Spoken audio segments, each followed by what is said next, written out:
Thank you, Jerry. Good morning, ladies and gentlemen. With known mineral fields becoming more mature, our job as mineral exploration geologists is becoming more difficult, both through geological and non-geological aspects.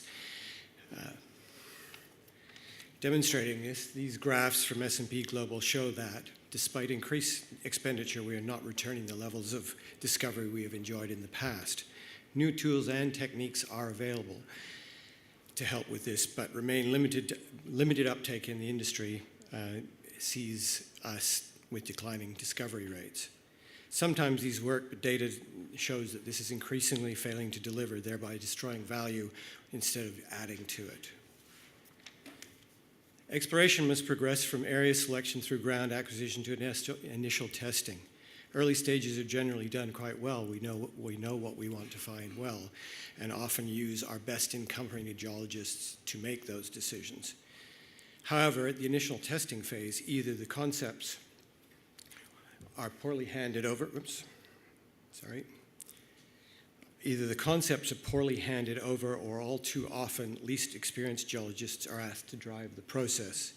As a result, the critical step that is commonly missed is the full and proper integrated analysis of the defined anomalies.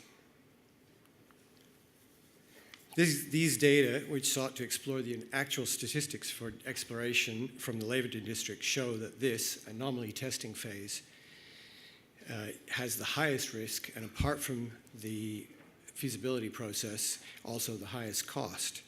The problem is we are working with minimal data and knowledge and are asked to make good exploration decisions. This leads to, it must be here, just another couple of holes type decision making. We need to increase our success and decrease costs. How do we do this?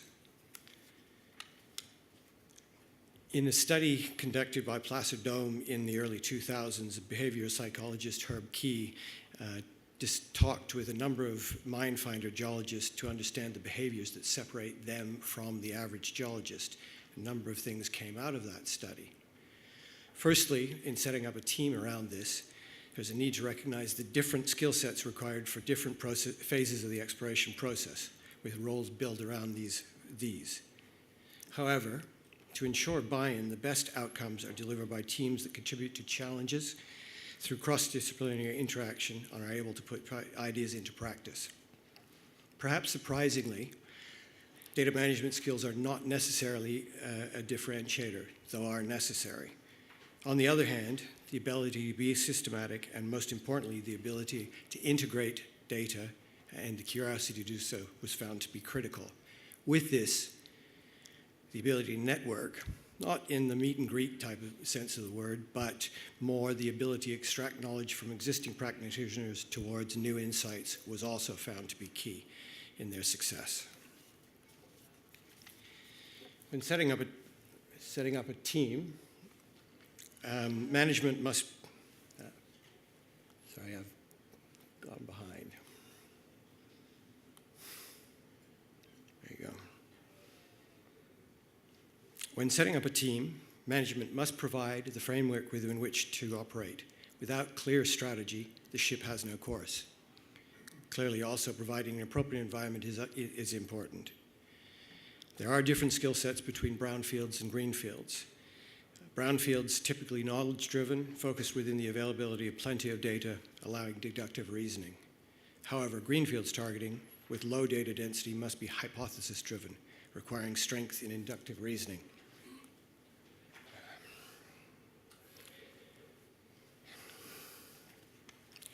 In the exploration environment, deductive reasoning in a brownfield setting might be characterized as looking for repeats or variations in existing data patterns. For example, creating a three-dimensional model and recognizing a plunge to mineralization that had not been seen before.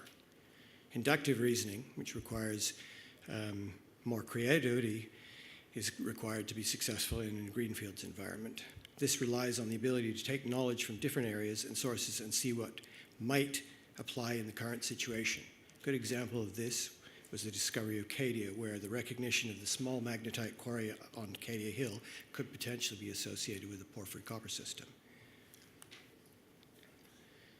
Essentially, it's a I can demonstrate this versus I need to act like I believe it to find the system. So what is integrated geoscience? Simply, it is the use of all data to make exploration decisions. As an example, if you are making a decision to mine, you would want to have all the information, including all these aspects, in order to make the appropriate decision before you're willing to spend the capital. So why would you drill a hole, an expensive hole, or attempt to drill program without considering the mineral system related to it? In the mid-'80s, when the oil industry sought to improve success, it was not in improving drilling techniques, but focusing on ensuring that they drilled the holes in the right place that changed the paradigm. In general, our understanding of the process required to make an ore deposit is reasonable. However, all too often we forget to examine aspects of these and objectively assess them. Many of them can increasingly be measured, and it behooves us to do so.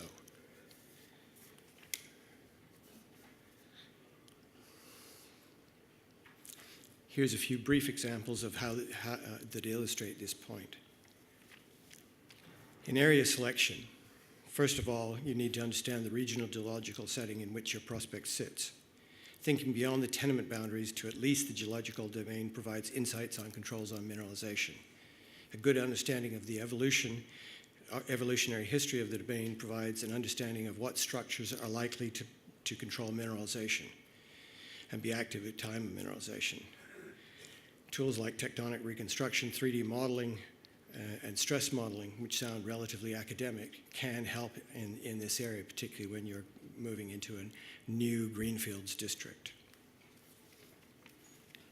Similarly, once you're in the district and you've collected initial foundation data sets, apart from major deposits that we want to find, there are often small systems that can appear attractive.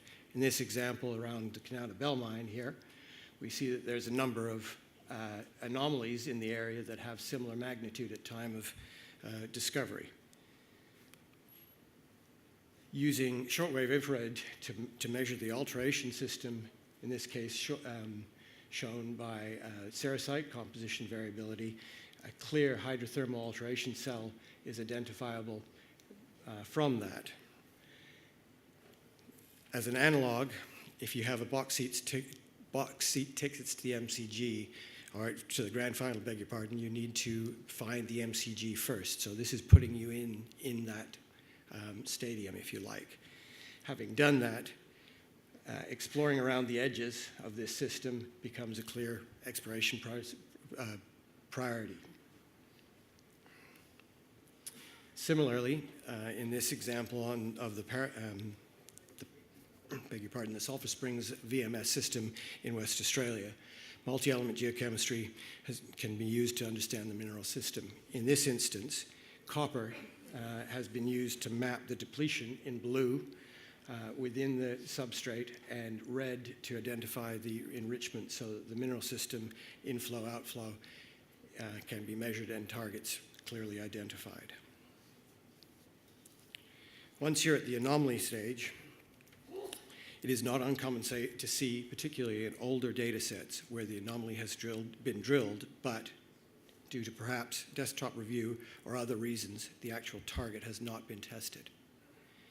These two images are based on actual examples. At left, the leakage along shallow structures to the north of the main thrust were extensively drilled with minor results identified. When it's understood that this thrust overlaps these structures, it becomes clear that the potential target is sitting underneath that where there's potentially a better trap site. On the right, we have a classic example of soil geochemistry that was drill tested where colluvial movement has created an anomaly which is essentially beneath the target area. So it's key to drill the target, not necessarily the anomaly. How do we encourage mine finder behavior? Use of prioritization and ranking tools can be an effective tool. While the average mine finder is likely to poo-poo a ranking scheme, they intrinsically rank targets based on criteria in their head. I have found that assisting the team to develop an appropriate scheme encourages buy-in, gets them thinking beyond the obvious, or at least focuses data to be looked at objectively. However, these schemes are not without pitfalls.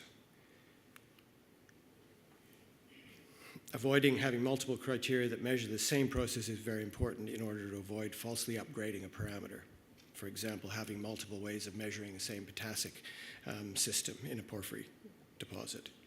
Also, if schemes are tick and flick, they are open to abuse, so they should be question-based.